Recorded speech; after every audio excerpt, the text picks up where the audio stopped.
بسم اللہ الرحمن الرحیم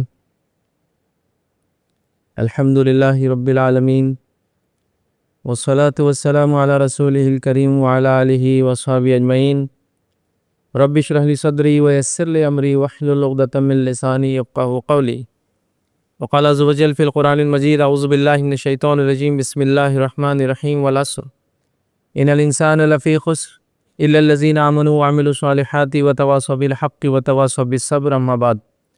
تمام تعریفیں اس اللہ عز و جل کے لیے لائق و زیبا ہے جو تمام جہانوں کا بنانے والا اور اسے پالنے والا ہے، اور درود و سلام اس کے آخری نبی محمد صلی اللہ علیہ وسلم پر۔ ہم تمام مرد اور خواتین اس خطبہ جمعہ کے لیے جمع ہوئے ہیں انشاءاللہ عزیز اس مختصر سے وقت میں، جس عنوان پر ہم پچھلے 2 ہفتوں سے دیکھتے آ رہے ہیں، جس کے اوپر ڈسکشنز یا بات میں آپ کے سامنے رکھ رہا تھا، جس کی اہمیت کو ہم سیکھنے کی اور جاننے کی کوشش کر رہے تھے، اور خاص طور سے اس میں جو ہے ایک لڑکی کی تربیت، ایک خاتون کی تربیت، ایک عورت کی تربیت کے اوپر ہم دیکھ رہے تھے۔ اور پچھلی مرتبہ 2 خطبوں میں ہم نے دیکھا کہ کیسے خاتون اسلام نے، اسلام کی خواتین نے اپنی جان دے کر بھی اس ایمان کو باقی رکھا، اور ہم نے سب سے پہلا واقعہ جو ہے فرعون کی بیٹی کی جو ہے خادمہ کا دیکھا تھا، جو اس کی چوٹی ڈالا کرتی تھی، اور پوری تفصیلات دیکھی کہ کس طرح سے اللہ رب العزت نے اس کی قربانی کو شرف بخشا، اور نبی اکرم صلی اللہ علیہ وسلم نے معراج کے وقت خوشبو سونگھی تو جبرائیل سے کہا جبرائیل یہ خوشبو کس چیز کی ہے؟ تو کہ اللہ کے رسول یہ فرعون کی خادمہ تھی اور اس کے بچوں کی خوشبو یاد رکھی۔ تو پھر اللہ رب العزت نے اس قربانی کا اس کو بدلہ دیا، اور نبی اکرم صلی اللہ علیہ وسلم کی زبانی واقعہ ہم تک پہنچا۔ پورا واقعہ میں نے آپ کے سامنے رکھا تھا۔ لاسٹ جمعہ پھر ہم نے یہ دیکھا تھا کہ بچیوں کی تربیت کیوں اتنی ضروری ہے، اس لیے کہ یہ معمار ہے، یہ فاؤنڈرز ہے، یہ آرکیٹیکٹس ہے، یہ بلڈرز ہے اس امت کی، یاد رکھی۔ یہ قوم انہی کی بنیاد پہ چلتی، یاد رکھی۔ اور جیسا ایک عمارت کی بنیاد خراب ہو جائے تو اس کے اوپر کی کتنی ہی خوبصورتی یا اوپر کی کتنی ہی مضبوطی اس کو باقی نہیں رکھ سکتی، یاد رکھیے۔ تو اسی طرح اگر امت مسلمہ کی خواتین کی اور لڑکیوں کی تربیت نہیں ہوئی تو پھر یاد رکھیے یہ امت جو ہے ٹک نہیں سکتی، یاد رکھیے۔ اور یہ ہم نے دیکھا تھا کہ کئی لوگ یہ کمپلین کرتے ہیں کہ میں اپنی بیوی کی جو ہے مسائل سے یا اس کے حرکتوں سے پریشان ہوں، لیکن وہی شخص جو ہے اپنی بیٹی کی تربیت پہ دھیان نہیں دیتا، جو کل کسی کی بیوی بنیں گی اور پھر اس کے ساتھ بھی وہی سلوک کریں گی جو اس کے ساتھ ہو رہا ہے۔ تو لہٰذا ہم لوگ کوئی تیار نہیں، یاد رکھیے کہ کہاں سے شروع کریں۔ تو میں کہوں گا کہ اولاد کی تربیت بڑی اہم چیز ہے، اور لڑکی کی تربیت اس میں سب سے اہم چیز ہے، یاد رکھیے۔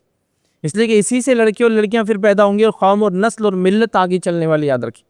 لہٰذا قوم نے، یاد رکھی، لڑکیوں کا حال یہ کر دیا جو پچھلی بار دیکھا تھا، پڑھائی کے نام پہ مکمل طور سے 20-22 سال تک ان کو ہر قسم کی تعلیم سے، ہر قسم کے فن سے، ہر قسم کے ہنر سے دور رکھ دیا گیا۔ کیوں؟ بچی پڑھ رہی ہے، بچہ پڑھ رہا ہے، بچوں کے ساتھ بھی ہو رہا ہے، لیکن پھر بھی وہ ریئل لائف میں کیسے نہ کیسے آ جاتے ہیں۔ ایک لڑکی جو ریئل لائف میں نہ ہو اور اس کی شادی کر دی جائے 20-22 سال میں، اب بتائیے وہ گھر جاتے کیا کریں گی؟ اس کو تو کچھ بھی نہیں آتا ہے، اس کو تو کوئی بھی چیز سمجھتی نہیں ہے، اور یہ کہا جاتا ہے کہ بھائی ان کو تو کچھ آتا نہیں ہے، اب آپ اس کو لے جا کے وہاں سکھائیے۔ یہ کیسے ممکن ہو سکتا ہے؟ یاد رکھیے۔ تو بہرحال یہ بڑی اہم چیز ہے۔ اب آئیے چند اور واقعات آپ کے سامنے رکھوں گا، کیونکہ ہم نے طے کیا تھا کہ کچھ اہم اور واقعات ہم دیکھیں گے، اور ہر ایک واقعے سے ہم ایک نصیحت اور ایک سبق لینا چاہ رہے ہیں، یاد رکھیے۔ تو آئیے آج جو واقعات آپ کے سامنے خاص طور سے رکھوں گا وہ نکاح سے متعلق واقعات ہوں گے۔ ہم نکاح میں پائے جانے والی بدعتیں نہیں دیکھیں گے، نکاح کی بنیاد کیا تھی، اور عورتوں نے اپنے نکاح کی بنیاد نبی اکرم صلی اللہ علیہ وسلم کے زمانے میں کیا بنائی، یاد رکھیے۔ چونکہ آج بھی یہ نکاح کے مسائل، یہ عشق مزاجی کے مسائل، چونکہ نکاح سے پہلے آج کل عشق مزاجیوں کا سسٹم ہے، اور اس کے بعد امت مسلمہ کی خواتین کا یا لڑکیوں کا اس قدر خوبصورتی پر، جو دنیاوی خوبصورتی ہے، جس کو چہرے کا عشق بولتے ہیں عام زبان میں، یاد رکھیے، اس کو محبت نہیں بول سکتے عربی زبان کے اندر، یاد رکھیے، وہ چہرے کا عشق ہوتا ہے، یاد رکھیے۔ اس میں اس قدر مبتلا ہو چکی ہے، یاد رکھیے، کہ ہر آدمی دوسرا آدمی پریشان ہے کہ بولتا رہے بچیوں کو یہ سمجھاؤ، بچی سمجھ نہیں رہی، بچی نے پکڑ کے لا لی، بچی نے ہاتھ پکڑ کے لا لی، بچی بھاگ کر چلے گی، بچے نے بھگا کے لے کے چلا گیا، فلاں ہو گیا۔ تو یہ مسائل بالکل رونما ہو رہے اور سامنے آ رہے ہیں، یاد رکھیے، اور والدین کو اس کی خبر نہیں، اور والدین کو خبر ہوں گی بھی کیسے؟ چونکہ والدین کا، اور میں نے سرپرستوں کو اور ذمہ داروں کے بارے میں پچھلی بار بات رکھی تھی، ہم نے برقعے کے نام پہ عورت کو اچھوتی بنا دیا سیدھا۔ نبی اکرم صلی اللہ علیہ وسلم کے زمانے میں برقعے کے بعد اس نے ہر کام کی، اس نے کاشتکاری کی، اس نے تجارت کی، اس نے جنگوں میں حصہ لیا، اس نے بیماروں کا علاج کیا، ہم نے برقعہ بنا کے ہر چیز سے اس کو دور کر دیا۔ یہ بھی اس امت کا مسئلہ رہا۔ تو اپنی بچیوں کے ساتھ بیٹھ کر ہم نے وقت ہی کب دیا جو جان سکے گی اس کا کیا چل رہا ہے، اس کی سوچ کیا ہے، اس کی فکر کیا ہے، اس کا انٹلیکٹ لیول کیا ہے، اس کا آئی کیو لیول کیا ہے، اس کا ای کیو لیول کیا ہے۔ آئی کیو لیول تو لوگ جانتے ہیں جو ایجوکیشن سے ریلیٹڈ ہے۔ ایموشنل کوشچن، اس کا مطلب وہ بھاوک کس کے لیے ہے، اس کے ایموشنز کس کے لیے، کبھی جاننے کی کوشش نہیں کی۔ لڑکی ہے، بڑی ہوں گی میں بولوں گا اسے شادی کرو اور وہ شادی کر لیں گی، نہیں ہوتا۔ اب گیا وہ زمانہ کہ آپ بولیں گے اور وہ کر لیں گی. ابھی آپ بولتے اختلاف شروع ہوگا گھر کے اندر. چند دنوں بعد پھر ایک ماں کی بولیں گی کہ بچی ایسا بول رہی تھی، بچی ویسا بول رہی تھی. تو سوال یہ کہ اس پوزیشن میں آنے سے پہلے آپ نے بچوں کے ساتھ بیٹھ کر بات چیت کیوں نہیں کی؟ میں یہ نہیں کہہ رہا ہوں کہ باپ اپنے بچوں کو بلا کے بولے اور بیٹا کیا چل رہا ہے کالج میں، کس سے عشق مزاجی چل رہی ہے مجھے بتاؤ، وہ نہیں بول رہا ہوں میں. لیکن ایک انٹلیکچوئل لیول پہ بات چیت، بچوں کا ہارمونل چینجز آ رہے ہیں، ان کی سوچ، ان کی فکر کدھر جا رہی ہے، اس پہ ہم کوئی کنٹرول نہیں کر رہے. اور آخر میں شادی سے پہلے بول رہے کہ بچی میرا سن نہیں رہی، اس کی اصلاح کرو، اس کو سمجھاؤ. کسی مسلم لڑکے کے ساتھ شادی کا بول رہی تو اچھی بات ہے، خیر ہی بولوں گا ابھی تو آج کے زمانے میں. لیکن اگر کسی نان مسلم سے شادی کا بول رہی تو پھر تو پریشان پہ پریشانی ہے آپ لوگوں کے لیے. کیسے کریں گے؟ شریعت نے ہمارے لیے کنڈیشن لگائی، یاد رکھی کہ ایک مرد اگر نکاح کرے تو اس کے نکاح میں مومنہ آ سکتی ہے یا پھر کتابی آ سکتی ہے. اور اگر ایک عورت شادی کی بات کرے تو اس کے نکاح کے اندر ایک مومن ہی آ سکتا ہے، کوئی آپشن نہیں ہے. تو ایک مشرک کا تو سوال ہی نہیں آتا ہے. وہ اچھا انسان ہے، برا انسان ہے، وہ سیکنڈ کیس ہے، اس پہ کوئی ڈسکشن نہیں ہے. ہمارا پرائمری ڈسکشن یہ ہے کہ ہمارے پاس اس کی اجازت نہیں ہے. یہ سمجھ رہے نا آپ؟ جیسا مثال کے طور پہ کہ بچہ بہت اچھی گاڑی چلاتا ہے لیکن 18 سال کا نہیں ہے تو لائسنس نہیں ہے تو گاڑی نہیں چلا سکتا، چاہے کتنی اچھی چلا سکتا ہوں گا. رولز کا مسئلہ ہے، ریگولیشن کا مسئلہ ہے. ٹھیک ہے، تو آپ سمجھیے اس چیز کو. تو پھر انسان پریشان ہے. آپ بولے اس کی اصلاح کیجئے، کون آ کے اس پہ وہ کریں گا؟ آپ کسی کے پاس میجک وانڈ جادوئی چھڑی تو نہیں تھی گھمائے اور بچی کی اصلاح ہو گئی، بچے کی اصلاح ہو گئی. ایک لڑکی کی اصلاح کرنا لڑکی کے مقابلے میں بہت مشکل ہے، یاد رکھیے. ایک عورت کے احساس کو سمجھنا مرد کے احساس کے مقابلے میں بہت مشکل ہوتا ہے، یہ سمجھ لیجئے آپ، یاد رکھیے. تو لہٰذا آپ کیسے کریں گے؟ اسلام فورس میرج کی اجازت نہیں دیتا ہے، آپ زبردستی کسی کی شادی نہیں کر سکتے ہیں. اور فورس میرج کی جب میں بات کر رہا ہوں تو آپ یہ میں سمجھیے کہ ہمارے ملک عزیز میں فورس میرج ہوتے ہیں. آپ کو پتہ ہے فرسٹ ورلڈ کنٹریز کے اندر سب سے زیادہ مسلمان لڑکوں کی فورس میرج ہوتی ہے، لڑکیوں کی نہیں. فورس میرج مطلب کیسے؟ ماں بولتی تیرے کو دودھ نہیں بخشوں گی اگر تو نے چچا کی جو اپنے وطن میں بیٹی اس سے شادی نہیں کیا. اب یہ یو کے میں پلا بڑا، چچا وطن میں رہتے گاؤں میں، ان کی بچی شادی کرنا، قسم دے دیتے دودھ بخشوں گی نہیں، تربیت بخشوں گی نہیں، اور کیا مرا منہ دیکھیں گا، لاش پہ سے گزرنا ہے. اور لڑکوں کی فورس میرج کی جا رہی ہے مجبوراً. وہ بول رہے ہیں چلو ٹھیک. پھر وہ ڈویلٹی اختیار کرتے ہیں، ایک ان کی بیوی ہوتی ہے آفیشل اور ایک لیو ان ریلیشن شپ میں رہتے کسی اور کے ساتھ. فورس میرج تو کسی کی بھی نہیں ہے، نہ لڑکی کی نہ لڑکے کی. آدر یہ شریعت میں تو نہیں. آدر دونوں کی پسند ضروری ہے، ولی بھی راضی ہو لڑکی بھی راضی ہو. تو یہ سب چیزیں یاد رکھیں. تو لہٰذا ایک مسلم خاتون یاد رکھیے اپنی چوائسز کے معاملے میں، جیسا ہم نے دیکھا دین کے لیے قربانی دیتی ہے، تو وہ نکاح کے معاملے بھی اس کی چوائسز دین ہوتا ہے. یاد رکھیے وہ دینداری کو اور اخلاق کو ترجیح دیتی ہے باقی تمام چیزوں کے اوپر جو دنیا میں ایک انسان کے اندر پائی جاتی ہے. لیکن چونکہ بچیوں کی اب تربیت ختم ہو گئی، یاد رکھیں نتیجتاً جو چیزیں نظر آ رہی وہ عجیب و غریب ہے. آئیے نبی اکرم صلی اللہ علیہ وسلم کا زمانہ ہے. نبی اکرم صلی اللہ علیہ وسلم ایک صحابی سے ملاقات کرتے ہیں جو افریقن ہے، یاد رکھیں نسلاً. اور سوشل سٹیٹس ظاہر سی بات ہے افریقنز کا کیا تھا اس زمانے میں وہ آپ سب جانتے ہیں، مجھے بولنے کی ضرورت نہیں. تو سوشلی سٹیٹس کے اندر سب سے نیچے، اسلامکلی نہیں، سوشلی وہ جو عربوں کا زمانہ ہے ان کا جو سماج ہے اس سماج میں وہ نیچے ہیں. نبی اکرم صلی اللہ علیہ وسلم ان سے ملاقات کرتے اور اللہ کے رسول صلی اللہ علیہ وسلم نے اس واقعے کے اندر جو اس لڑکے سے نوجوان سے بات کی، پوچھا کیا حال چال ہے، کیسے چل رہے، نکاح وغیرہ ہوا؟ دیکھیے نبی اکرم صلی اللہ علیہ وسلم نوجوانوں کی مسائل جانتے تھے. ایک ینگ آدمی سے پوچھ رہے نکاح ہوا، مطلب لوگوں کو ان کی سمجھداری کے اعتبار سے بات کرنا ہے. تو اس نوجوان کا مسئلہ کیا ہے؟ روزگار، نکاح، وہی بات کر رہے ہیں. تو کہا اللہ کے رسول مجھے کون نکاح میں دیں گا؟ تو کہا میں ایک جگہ بات کرتا ہوں، تم جاؤ اور کہو کہ میں نے تم کو بھیجا ہے. وہ جاتے ہیں اس گھر کے اوپر جو کہ ایک انصاری بہت ہی ہائی سٹیٹس ہے ان کا، مطلب سماج میں بہت اونچا مقام ہے انصاری کا. وہاں جاتے ہیں، جب پتہ چلتا ہے انصاری کے گھر کو کہ نبی اکرم صلی اللہ علیہ وسلم نے ریفر کیا ہے ایک رشتہ، بہت خوش ہو جاتے ہیں. لیکن جب پتہ چلتا ہے کس کو ریفر کیا بڑے پریشان ہو جاتے ہیں. اور جب وہ شوہر اس لڑکے کو دیکھتا ہے جس کا نام روایت میں آتا ہے جلیبیب رضی اللہ عنہ، تو جا کر کہتا ہے کہ اللہ کے رسول نے رشتہ بھیجا ہے، تم ایک بار دیکھ لو لڑکے کو. جب ان کو پتہ چلتا ہے تو تھوڑے کشمکش میں دونوں آ جاتے ہیں میاں بیوی کی. اب شاید نہ بولنے کی طرف ہے. بیٹی سن لیتی کہ نبی اکرم صلی اللہ علیہ وسلم نے ریفر کیا یہ رشتہ، تو کہتی ہے اگر اللہ کے رسول صلی اللہ علیہ وسلم نے ریفر کیا ہے، آپ لوگ راضی ہے تو میں راضی ہوں. اب جلیبیب کا سوشل سٹیٹس کیا ہے، سکن کلر کیا ہے، فائنینشل ان کا پوزیشن کیا ہے، وہ میٹر نہیں کرتا میرے لیے. نبی اکرم صلی اللہ علیہ وسلم اگر کسی کو ریفر کرتے میرے لیے تو یہ سب سے اول ہے. دیکھیے ایک خاتون اسلام ہے اور اپنے نبی کی اطاعت اور فرمانبرداری یہ ہے کہ نبی اگر کوئی چیز ریفر کرتا ہے، یہ نبی کا حکم نہیں ہے، یہ حکم نہیں ہے. اللہ کے رسول کا حکم تو واجب ہو جاتا ہے، حکم نہیں ہے، مشورہ ہے. لیکن کہتی ہے یہ مشورہ بھی ٹالا نہیں جا سکتا ہے، آپ راضی ہے تو میں راضی ہوں، فنش. والدین کہتے پھر تو کیا ہے آپ کو، اگر آپ راضی ہے تو ٹھیک ہے ہمارا نکاح ہو جاتا ہے. نکاح کے کچھ چند دنوں بعد ہی، یاد رکھیے، یا چند مہینوں بعد ایک جنگ ہوتی ہے، نبی اکرم صلی اللہ علیہ وسلم کے ساتھ جلیبیب اس جنگ میں جاتے ہیں اور اس جنگ میں وہ شہید ہو جاتے ہیں۔ نبی اکرم صلی اللہ علیہ وسلم کو تلاش کرتے ہیں، ان کی لاش کو نکالتے ہیں، اپنے ہاتھوں سے تدفین کرتے ہیں، اور صحابہ کہتے تھے کہ جلیبیب کی بیوہ کو جتنے رشتے آئے اتنے رشتے کسی بیوہ کو آتے ہوئے ہم نے ہمارے سماج میں نہیں دیکھے۔ چونکہ ریزن یہ ہے کہ جلیبیب کی جو خاتون تھی وہ عورت تھی، ایک تو انصاری بہت اونچے سماج سے تھی، دین میں بہت آگے تھی، اور خوبصورتی میں جو بے انتہا خوبصورت تھی، سارے اس میں خصوصیتیں تھی جو ایک عورت میں ہو سکتی ہے۔ تو جیسے ان کا انتقال ہوا اتنے رشتے آئے، اتنے پیغام ہے سیکنڈ میرج کے لیے کہ کسی عام عورت کو بھی نہیں آتے اتنے رشتے۔ تو دیکھیں اس خاتون نے نبی اکرم صلی اللہ علیہ وسلم کے فرمان کی وجہ سے، فرمان تو نہیں تھا بہرحال مشورے کی وجہ سے اس لڑکے سے نکاح کر لیا جس کو اللہ کے رسول نے ریکمنڈ کیا تھا۔ کچھ بھی نہیں دیکھا گیا، دینداری اور اخلاق، ان کے پاس مال بھی نہیں ہے، نسلاً و افریقہ نے ساری چیزیں یاد رکھی، وہ اس سماج کے اعتبار سے کمزور تھی، شریعت کے اعتبار سے نہیں۔ تو آپ دیکھ رہے ہیں تو اس خاتون نے کچھ نہیں کہا۔ کیا آج آپ کو ایسا لگتا ہے کہ کوئی دیندار شریف النفس اور صرف اخلاق ہو جائے تو ہماری بیٹی ہاں بول دیں گی اس کے لیے؟ سوال ہی نہیں آتا۔ وہ کتنا پڑھا لکھا ہے، اس کا انکم کے سورسز کیا، کتنی انکم ہے، رہنے کے لیے کہاں ہے، گھر کی حالات کیسے ہے، سیپریٹ ٹوائلٹ ہے کیا، پھر اس کے بعد یہ سہولت ہے کیا، پھر اس کے بعد وہ سہولت ہے کیا، اس کے بعد فلاں چیز ہے کیا، اس کے بعد یہ چیز ہے کیا، اس کے بعد میں جا کے دیکھوں گی، اس کے بعد ہم لوگ کریں گے، یہ کریں گے۔ والدین بولے ٹھیک ہے ہم انتظار کرتے بیٹا، آپ سب پورا جتنا بھی آپ کا پروٹوکول سے گو آن کرتے رہی، پھر وہ ساری چیزیں ہوں گی۔ مطلب جو بنیادی چیز تھی دینداری و اخلاق وہ چھوڑ کر باقی ساری چیزوں پہ ریسرچ ورک چالو ہے۔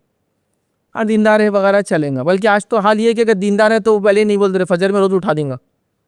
ہاں ایسا میں نے سنا ہے کہ فجر میں اٹھا دیں گے بھائی، وہ نہ کو پھر ایسا نہیں، فجر میں نہیں اٹھنے کی عادت ہے بچی کو مارے۔ سبحان اللہ۔ تو اس خاتون، اس لڑکی نے جلیبیب سے نکاح کر لیا، نبی اکرم صلی اللہ علیہ وسلم مشورہ تھا۔ آج ہماری بچیاں، خواتین اسلام، مسلمان بچیاں والدین سے بحث اور مباحثہ کریں۔ میں یہ نہیں کہہ رہا ہوں کہ آپ کو جو پسند نہیں آپ نکاح کر لیں، لیکن میں یہ کہہ رہا ہوں کہ آپ نے کیا چوائسز رکھی۔ آپ افیئر کر لے، لڑکوں کے ساتھ گھوم لے، لڑکوں کو طے کر لے، لڑکے کو شناخت کر دے، پھر باپ کو بولے اس سے نکاح کرنا، یہ کون سا طریقہ ہے بھائی؟ پسند کر سکتے ہیں آپ، ظاہر سی بات ہے شادی محبت کا معاملہ ہے، پسند کرنے کا طریقہ کیا ہے، اس کے ادب اور اخلاق کی بنیاد پہ پسند کر کے اپنے ولی کو بولا جائے گا، اس کو تھوڑی بولا جائے گا میں تم کو پسند کرتی ہوں۔ پھر آپ کا ولی جا کے بات کریں گا اس کے ادب اور اخلاق کی وجہ سے جس سے آپ متاثر تھے۔ ہوتا ہے نا لڑکے مشہور ہے، لڑکیاں مشہور ہے کہ یہ دیندار لڑکی ہو، دیندار لڑکا ہے۔ بالکل ایک لڑکی اس کو پسند کرتی ہے، اپنے والد کو بولے، اس میں کوئی مسئلہ نہیں۔ والدین سے گزارش کروں گا، وہ زمانے میں آپ نہیں ہے کہ سنتے ایک تھپڑ ٹکا دے اس کو، ہاں ہم سے پہلے، ارے بھائی اس نے سمپل بول رہی کہ ایک لڑکا بڑا دیندار دکھ رہا ہے، آپ اگر بھیجنا چاہے رشتہ بھیجیے، تو آپ اس کو ماری مت، ورنہ پھر یہ حرکت کی وجہ سے وہ چھپ کر پھر کیا ہے کچھ بھی غلطیاں کرتے اور بعد میں پھر راضی نہیں ہوتے آپ کے نکاح پہ، یا پھر نکاح کر لیتے اور ایک نیا ٹرینڈ چالو، نکاح کر لیتے، 2 دن بعد لڑکے کو بولتے میرا اس سے افیئر تھا، لڑکا اس کو طلاق دے دیتا ہے، پھر ظاہر سی بات ہے اب تو یہ طلاق شدہ ہے، اسی کے پاس اس کا نکاح ہوگا جس سے پہلے محبت کرتے اور وہ راضی بھی رہتا اس پر، اور خرچے دونوں کے ختم ہو جاتے، اس کا ولیمہ ہوتا نہیں، اس کا نکاح بھی نہیں کر، خاموشی میں ہو جاتی ہے شادی۔ تو اچھا ہے نا، اس سے اچھا ہے کہ پہلے مسائل کو سالو کر کے ہم لے کر چلے، بنسبت اس کے کہ بعد میں مسائل میں پھنسیں۔ تو نبی اکرم صلی اللہ علیہ وسلم نے یہ کیا۔ آئیے دوسرا ہم واقعہ سنتے ہیں، اور بڑے بہترین واقعہ یاد رکھیے اس کو۔ اگر ایک اینگل دیکھیے، محبت ایک مرد کو عورت سے ہونا اور میاں بیوی کی جو محبت ہوتی ہے یہ شرعی چیز یاد رکھیے، اور یہ اگر شریعت سے ہٹ کر بھی لیے تو یہ نیچرل اٹریکشن ہے میل اور فیمیل کا، یاد رکھیے۔ تو نبی اکرم صلی اللہ علیہ وسلم کی بیٹی ہے جو سب سے بڑی بیٹی ہے آپ کی، زینب بنت محمد، تو زینب رضی اللہ عنہ یاد رکھیے، ان کا نکاح یاد رکھیے ابو العاص سے ہوا تھا۔ اس کے بعد نبی اکرم صلی اللہ علیہ وسلم نے دعوت دی، یہ ایمان لائی، بالکل اولین عورتوں میں سے یہ یاد رکھی، اولین انسانوں میں سے چاروں بیٹی اللہ کے رسول کی ایمان لائی تھی۔ اس کے بعد انہوں نے اپنے شوہر سے کہا کہ میں چاہتی ہوں کہ جو میرے والد دین پر لے کر آئے اور انہوں نے نبوت کا اعلان کیا تو آپ ان کو مان لو۔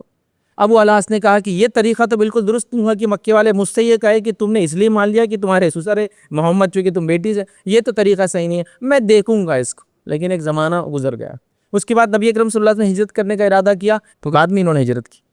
تو اس سے سمجھ میں آ رہا وہ کتنی شدید محبت کرتی تھی اپنے شوہر سے اور چاہتی تھی کہ وہ اسلام پر آ جائے، لیکن ظاہر سی بات ہے جسمانی دوری رکھے ہوئی تھی، یاد رکھیے، تاکہ شوہر بھی اسلام قبول کر لے تو پھر زندگی گزر جائے، کیونکہ ایک ظاہر سی بات ہے ایمان نہیں ہے نا ابھی، تو جن کے نکاح ہوئے بھی ہوتے تھے ان کو توڑا نہیں جاتا تھا، اگر بیوی بھی ایمان لا لے شوہر بھی تو کنٹینیو ہوتا تھا، اگر نہ لائے تو ویٹنگ پیریڈ ہوتا تھا، اس کے بعد بھی نہ لائے تو پھر وہ سپریشن ہو جاتا تھا۔ تو یہاں ویٹ کر رہے تھے ابھی کہ میں ویٹ کر لیتی ہوں، ہو سکتا شوہر سمجھ جائے چیزوں کو۔ ایک لمبا عرصہ آپ نے ویٹ کیا، اس کے بعد جنگ بدر میں یہ آ گئے، چونکہ مشرکین ریڈی ہو گئے جنگ کے لیے۔ ان کی بیٹی نے کہا اللہ کے رسول کی کہ تم کیسے جاؤ گے لڑنے کے لیے میرے والد سے؟ تو کہا ابھی میرے پورے قبیلے اور خاندان والے جا رہے ہیں، مجھے تو جانا پڑے گا۔ اور وہ گئے، اس کے بعد گرفتار ہوئے. پھر اس کے بعد اللہ کے رسول نے کہا میری بیٹی کو بھیجنا پڑے گا. یہ گئے، اپنا وعدہ پورا کیا، اللہ کے رسول کی بیٹی کو واپس بھیج دیا. وہ ہجرت کر کے پھر اس کے بعد آئی، یاد رکھی.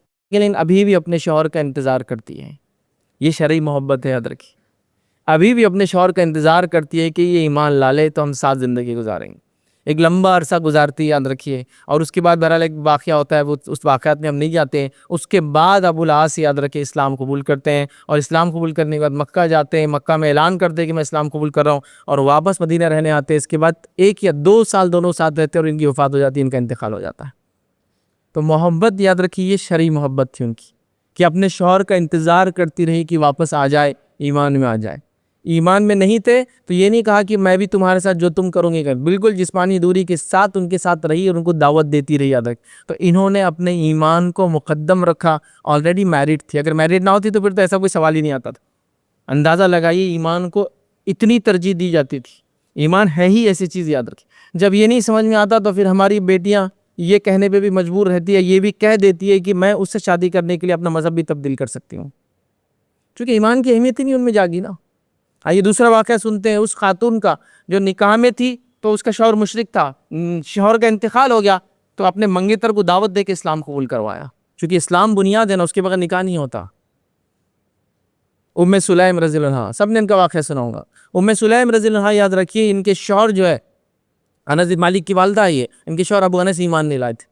سفر پہ جاتے تھے وغیرہ کرتے تھے. ایک بار سفر سے آئے تو ننھے منھے انس سامنے تھے. ان کی ماں نے کہا کہ کہو انس لا الہ الا اللہ. شوہر نے کہا یہ کیا ہے، تم تو بگڑ گئی ہو، مطلب بے دین ہو چکی ہو، مطلب ان کے مطابق جو دین ان کا تھا وہ چھوڑ چکی ہو، آپ میرے بیٹے کو بھی خراب کر رہی. لیکن ننھے منھے انس نے اپنے والد کی بات نہ مانتے ہوئے ماں کی بات مانی اور لا الہ الا اللہ کہہ دیا. اس کے بعد بہرحال یہ کہیں تو بھی گئے سفر پہ، ان کا انتقال ہو گیا. جب انتقال ہو گیا، یاد رکھیے، انہوں نے عدت گزار لی تو ان کا دوسرا رشتہ آیا.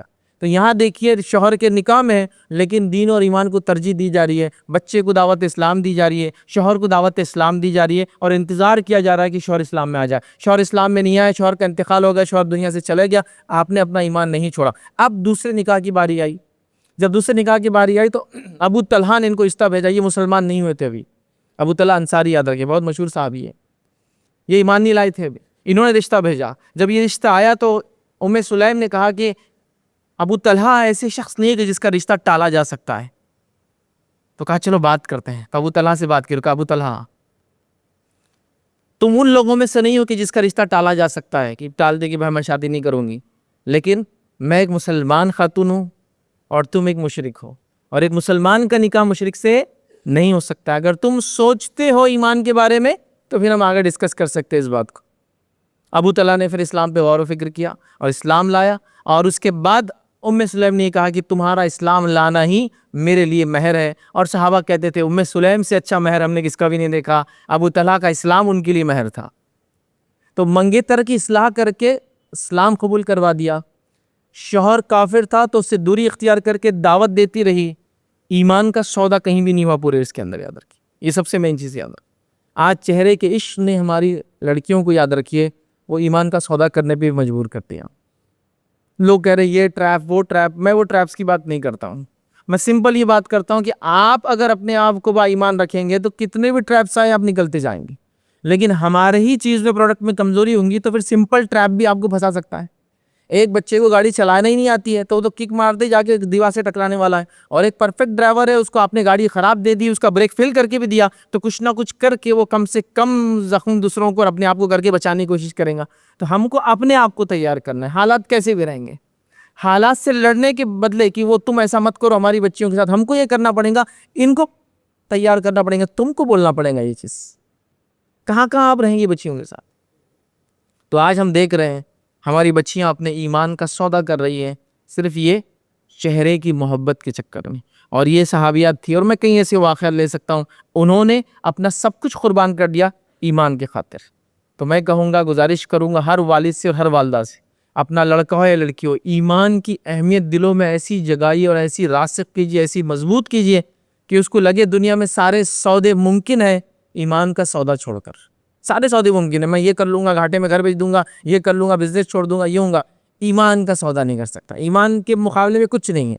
اگر کوئی میری جان بھی لے لے تو ایمان کے لیے وہ قربان، لیکن میں ایمان کے مقابلے میں کوئی سودا نہیں کر سکتا.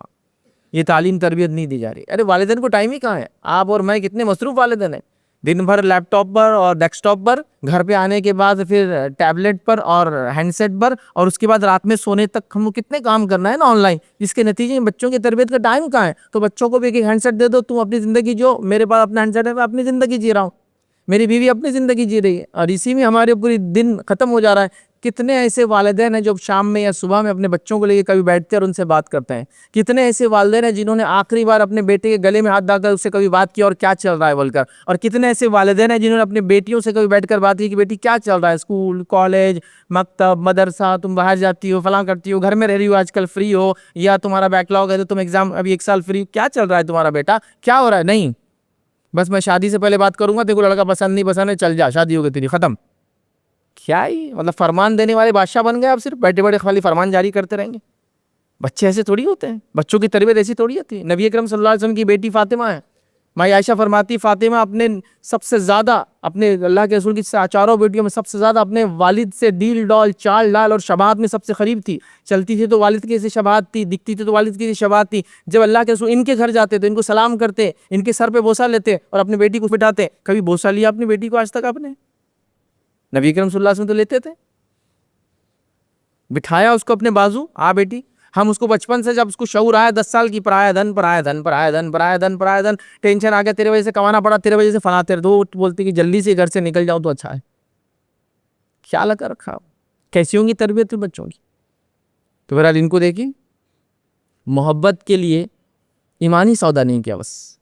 تو یہی چاہ رہا تھا میں کہ محبت کی خاطر, چہرے کی محبت, ایمانی سودا مت کیجیے. دینی اور شرعی محبت کی خاطر سب کچھ کیجیے, وہ مسئلہ نہیں کہ دینی شرعی محبت کی خاطر میں یہ عمل کروں گا, وہ عمل کروں گی, یہ کام نہیں کروں گا, وہ کام کروں گا. لیکن یہ نہیں یاد رکھیے, ایمان کا سودا کسی چیز پہ نہیں ہو سکتا. تو آج ہماری بیٹیاں ایمان کا سودا کرنے پر بھی تلی ہیں. یہ ماؤں کے فیلئر کا نتیجہ ہے, تربیت کی فیلئر. تو ہم کسی اور تنظیم کو کوسنے سے پہلے اپنے آپ کو ہم کریں گے کہ تربیت کا مرحلہ ہم نے صحیح لیا کیا. اس کے بعد بھی کچھ ہوگا, دیکھا جائے گا انشاءاللہ. لیکن تربیت کے مرحلے میں ہم فیل گئے تو لوگوں کے لیے وہ آسان ہو گیا نوالا کہ وہ اچک رہے. یاد رکھیے, واقعات اردو میں ہو رہے, واقعات میں تصدیق نہیں کرتا کسی واقعات کی کہ ایسا ہو رہا ہے ویسا ہو رہا ہے, لیکن چیزیں ہو رہی ہے, وہ چاہے کسی کے ساتھ بھی ہو, وہ درست نہیں. یاد رکھیے, کیا ایک مسلم خاتون کو شریعت اجازت دیتی ہے وہ کسی مسلم کے ساتھ بھی یہ کام کرے؟ پہلے نہیں. نان مسلم کے ساتھ تو بالکل نہیں, تو ہے ہی نہیں.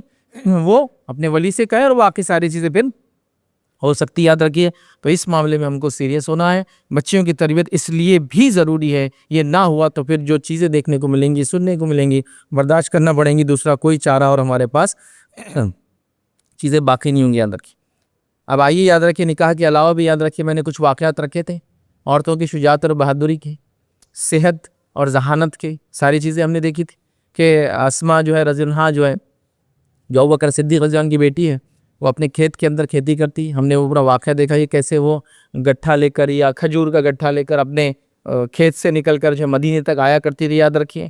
اس کے بعد ہم نے شفا بن عبداللہ, یاد رکھیے, حضرت عمر نے ان کو جو ہے اپوائنٹ کیا تھا مدینے کا as a controller of accounts بول کر, جو مدینے میں ریٹس کیا طے ہوں گے منڈی میں, یہ ایک صحابیہ تھی. یاد رکھیے, ان کو طے کیا تھا, تو یہ خاتون تھی. ہم نے دیکھا تو خواتین ہر شعبے کے اندر اس زمانے موجود تھی. حتیٰ کہ نبی اکرم صلی اللہ علیہ وسلم کی دفاع کا معاملہ آ گیا تو عورتیں جنگ کے میدان میں بھی کود پڑی تھی. یاد رکھیے, چونکہ ایمان سب کچھ تھا.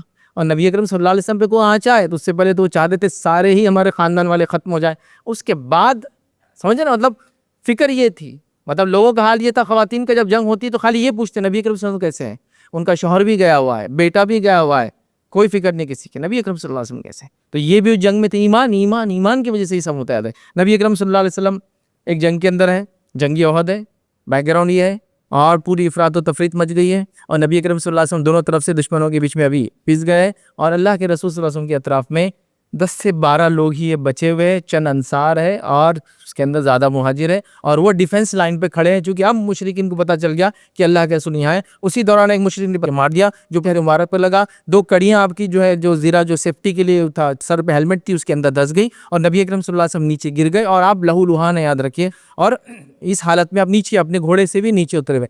اس وقت خود نبی اکرم صلی اللہ علیہ وسلم کی روایتیں موجود ہیں اور آپ فرماتے ہیں کہ روایت کے اندر کہ جب میں نیچے تھا احد کے اندر تو میں نے جدھر نگاہ اٹھائی اور دشمن نے جدھر سے مجھ پر حملہ کیا، میں نے عمارہ کو اپنے سامنے کھڑا ہوا دیکھا۔ ان کا نام نصیبہ تھا اور عمارہ انصاریہ ایک صحابیہ تھی یاد رکھیں، اور میں نے عمارہ کو اپنے سامنے اب میرے دفاع کے لیے کھڑا ہوا دیکھا۔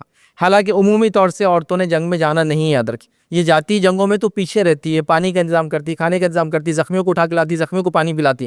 ضرورت پڑ گئی تھی، نبی اکرم صلی اللہ علیہ وسلم کی بات آ گئی تھی نا کہ اب نبی اکرم صلی اللہ علیہ وسلم پہ اٹیک ہو رہا ہے، تو ظاہر سی بات ہے اب ان کے لیے اپنی جان کی کوئی اہمیت باقی نہیں رہی تھی، اور یہ بھی جنگ کے میدان میں کود گئی تھی۔ نہ صرف خود کودی، اور نبی اکرم صلی اللہ علیہ وسلم نے بھی ان کو گائیڈ کیا، چونکہ آپ ابھی نیچے تھے اپنے گھوڑے سے اور یہ ڈیفنس لائن پہ کھڑی تھی۔ ایک مشرک نبی اکرم صلی اللہ علیہ وسلم کی طرف بڑھا، یہ بیچ میں آ کے کھڑے ہو گئی، اس نے گردن پہ اٹیک کیا، گردن پہ مارا۔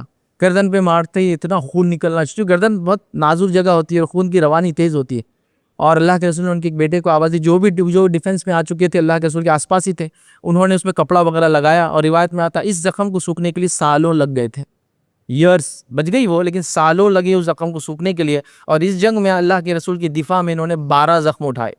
اس کے علاوہ جنگ یمامہ میں ان کا ایک ہاتھ شہید ہوا، یہ بعد میں بھی اللہ کے رسول کی بات ہدف کر کے دور میں، تب بھی شریک نہیں تھی جنگ میں، پیچھے تھی، ضرورت پڑنے پر پھر میدان میں آ گئی۔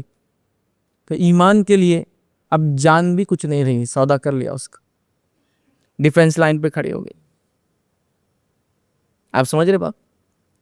تو یہ اصل چیز ہے ایمان، ایمان کو بچانا، ایمان کے لیے وہ کرنا۔ اب نبی اکرم صلی اللہ علیہ وسلم بات آ گئی تو یہ ہے عمارہ کا واقعہ، سمیہ کا واقعہ تو آپ سب جانتے رضی اللہ عنہا، اب اس کو ریپیٹ کرے کوئی فائدہ نہیں۔ یہ اسلام کے لیے پہلا انسان ہے جس نے شہادت دی، عورت نہیں، پہلی عورت بولنا غلط رہے گا، پہلا انسان ہے، اور وہ ایک عورت تھی جس نے اسلام کے لیے شہادت دی، اور دوسرا انسان جس نے اسلام کے لیے شہادت دی انہی کے شوہر تھے، اور وہ مرد تھے۔ لیکن تو اسلام کے لیے پہلی شہادت ایک عورت نے پیش کی، دوسری شہادت ایک مرد نے پیش کی، دونوں میاں بیوی، ہسبینڈ اینڈ وائف ہے، اور دونوں غلام تھے، اور ان کے بیٹے عمار یہ بھی غلام تھے۔ اس غلام خاندان کو بہت مشرکین نے تنگ کیا، اتنا تنگ کیا کہ کبھی کبھار دھوپ میں کھڑے کر دیتے، اللہ کے رسول وہاں سے گزرتے اور کہتے تھے کہ اے آل یاسر، ان کی شوہر کا نام یاسر تھا، تم صبر کرو، تمہارا ٹھکانہ جنت میں میرے ساتھ ہوگا۔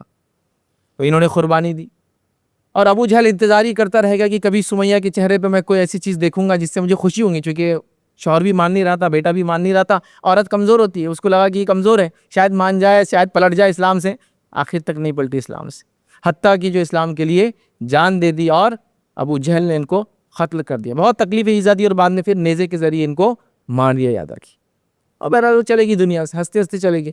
تو اسلام کے لیے اس خاتون نے جان دے دی، اور آج ہماری خاتون کسی سے محبت کے چکر میں جان لینا چاہ رہی ہے، خود کی بھی اور دوسروں کی بھی، یہ دے رہے ہیں اپنی جانیں، یہ لینا چاہ رہی ہے، یاد رکھیے، ہے نا، میں جان لے لوں گی اپنی اگر مجھے فلاں نہیں ملا تو، حالانکہ اس کا دینداری میں مسئلہ، اس کے اخلاق میں مسئلہ، دنیا بھر کا برا آدمی، کیسے بچی کو کوئی دیں گا، سمجھو میری بیٹی، لیکن بیٹی تیار نہیں ہے، چونکہ ایمانی وہ ہے ہی نہیں کہ بھائی ایمان اصل ہے، باقی سب دنیا کی چیزیں آتی اور جاتے رہیں گی۔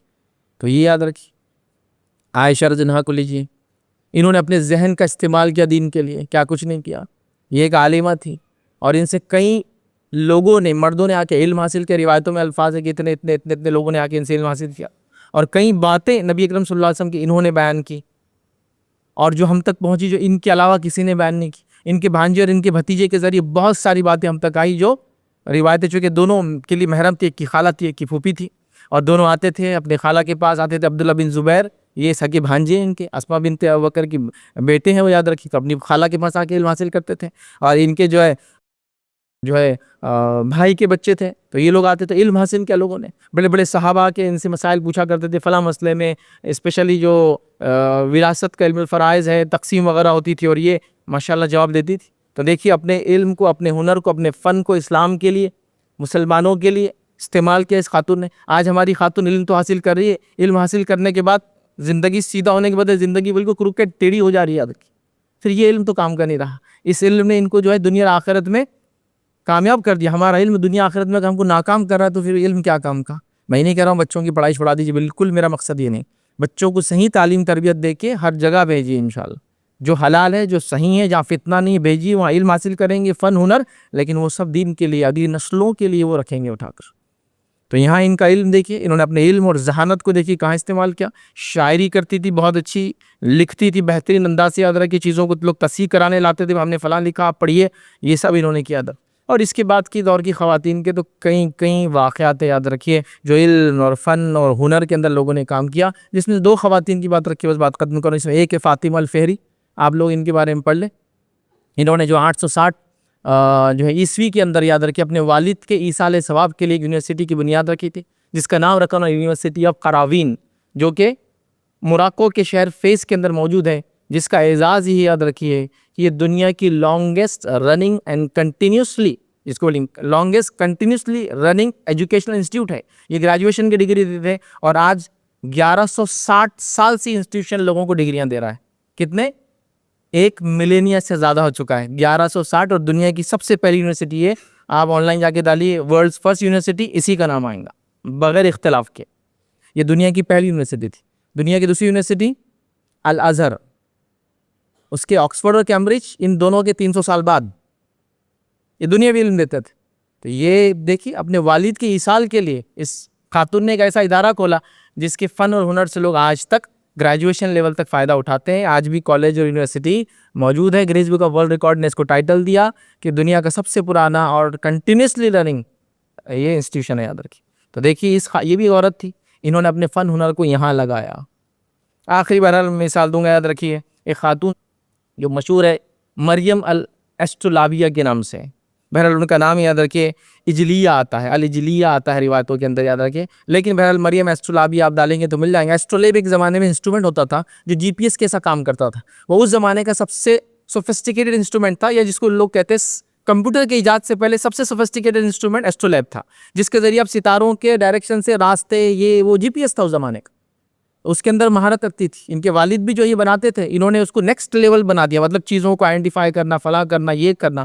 تو یہ بڑی مشہور تھی، یاد رکھیے. تو سائنس میں، علم فلکیات میں مہارت رکھتی تھی، جبھی تو ایسٹرولیب کو اس ڈھنگ سے ڈیزائن کیا اور سائنس نے ان کے اس فن کا اعتراف کیا. اور ایک مین بیلٹ ایسٹرائیڈ ہے جس کا نمبر ہے 7060، اس کا نام جو ہے یہ رکھا گیا الاجلیہ، تاکہ ان کو ہوتا ہے نا، یہ لوگ ایسے ہی کرتے ہیں سائنس میں، اسی نے یہ تارہ ایجاد کیا تو اس کے نام سے وہ تارے کا نام، فلاں نے یہ کیا تو اس کے نام سے فلاں ایسٹرائیڈ کا نام. تو ان کے نام سے ایک پورا ایسٹرائیڈ بیلٹ ہے جس کا نام دیا الاجلیہ، چونکہ انہوں نے بہت بڑے بڑے کارنامے انجام دیتے. تو لوگوں نے اعتراف کیا. مطلب آج کل لوگوں کا یہ طریقہ ہے سائنٹیفک کمیونٹی میں، جو چیز جو یاد کرا اس کے نام سے کرتے ہیں، سب پاسکلز، فلاں کیلونس، یہ وہ ہوتا. تو ان کے نام سے پورا ایسٹرائیڈ بیلٹ دیا کہ انہوں نے علم فلکیات کے لیے کام کیا. تو بھائی یہ کرنے کے کام ہے، پڑھو لکھو تعلیمی یافتہ بنو، لیکن دین کے بعد ساری چیزیں آئیں گی. تو بہرحال بس یہی گزارش کروں گا امت مسلمہ سے کہ اپنی بچیوں کی تربیت میں خاص دھیان دیں. ان کو سکھائے کہ شرعی محبت کس سے کب اور کیسی ہونا چاہیے.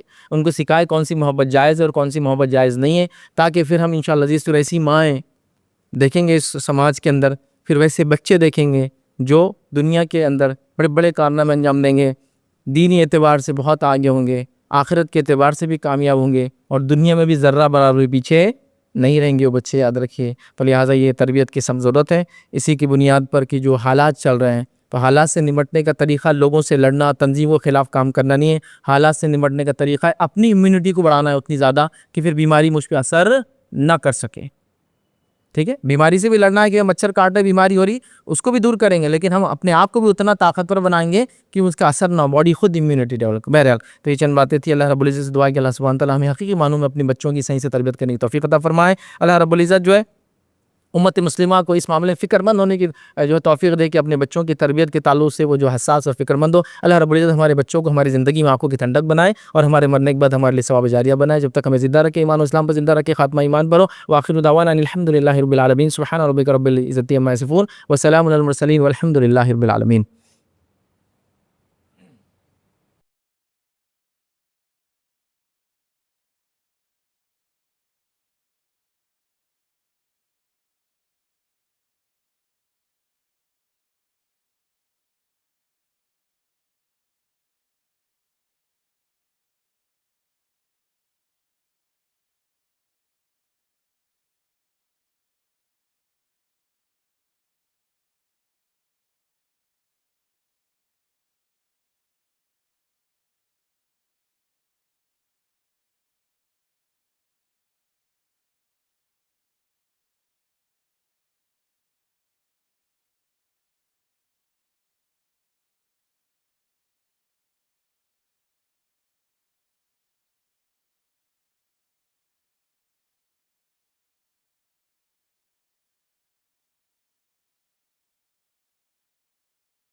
السلام علیکم. آپ بھی ہمارے اس کام میں تعاون کریں اپنی زکات و صدقات کے ذریعے. ڈونیشن ڈیٹیلز کے لیے ڈونیٹ اس پر کلک کریں. اگر آپ کو ہمارے ویڈیوز پسند آئے ہیں تو اسے شیئر کریں اور ثواب کے حقدار بنیں. روزانہ ہمارے ویڈیوز کو پانے کے لیے ہمارے یوٹیوب چینل کو سبسکرائب کریں اور بیل آئکن دبائیں. ہم سے دیگر سوشل میڈیا پر جڑنے کے لیے ویڈیو میں دیے گئے آئی ڈیز کو سرچ کریں. جزاک اللہ.